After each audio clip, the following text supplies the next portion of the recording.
Tomorrow was a very special day to my mother was getting remarried. Despite my reservations about her new husband being significantly younger than her, over a decade. In fact, I flew back early from overseas to prepare a surprise for my mother and stepfather. Currently, I was in a jewelry store picking out a suitable gemstone brooch as a gift for my stepfather.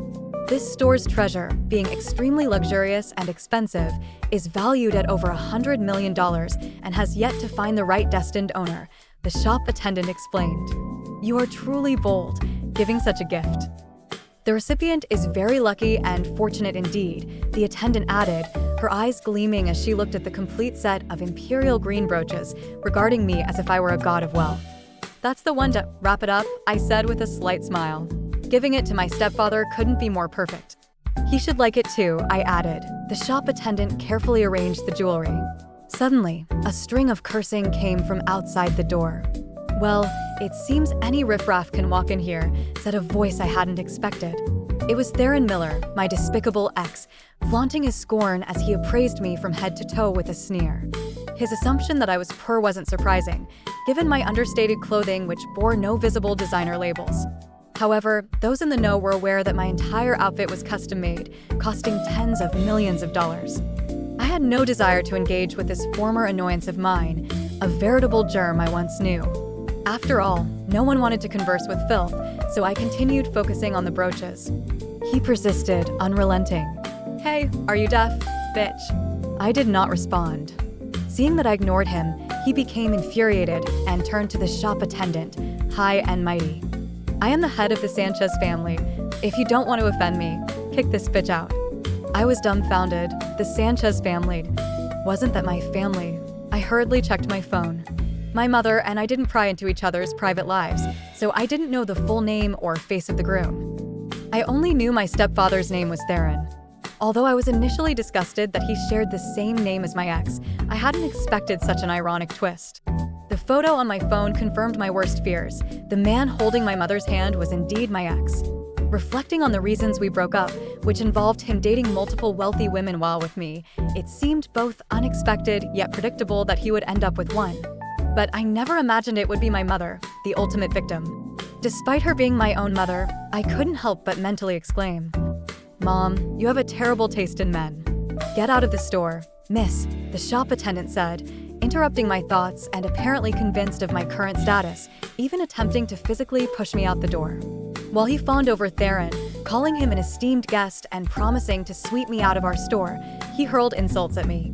"You poor deadbeat, hurry up and leave. Can you even afford these items?" I was instantly furious, and our scuffle at the door drew a crowd of onlookers. I could even hear the sound of camera flashes. At that moment, I thought of a potential headline for tomorrow's trending news. "Someone refuses to leave a luxury store." It was utterly embarrassing, but I wasn't willing to be driven out by this fool. Yet, something even more infuriating was about to happen. Theron stepped forward, pointing at me and speaking to the bystanders. "Look at her. Does she look like she belongs in a luxury store?" The crowd nodded in agreement. Then, a voice rang out. "She's a mistress." "I saw her walking with the head of the King family," said the lackey who had been following Theron. The King family was known for their loving marriage, and nearly everyone knew them. Now, someone was accused of intruding into their relationship, an act the public could not tolerate. More and more strange looks were directed at me. It was absurd. As a child, I was kidnapped along with my father, and a huge ransom was demanded from my mother. I was terrified, the trauma causing a high fever, and I didn't remember how I was rescued. All I knew was that my mother paid the ransom, but my father was still brutally killed. Fearing further mishaps, my mother cautiously raised me abroad, never disclosing my information. After I became an adult, she went back to her homeland, missing her family, while I stayed abroad for further studies. Knowing I was misunderstood, I only wanted to clear up the confusion. You all are mistaken. I am not the mistress you think I am. I am. Shut up, you whore. It's too late to make excuses now.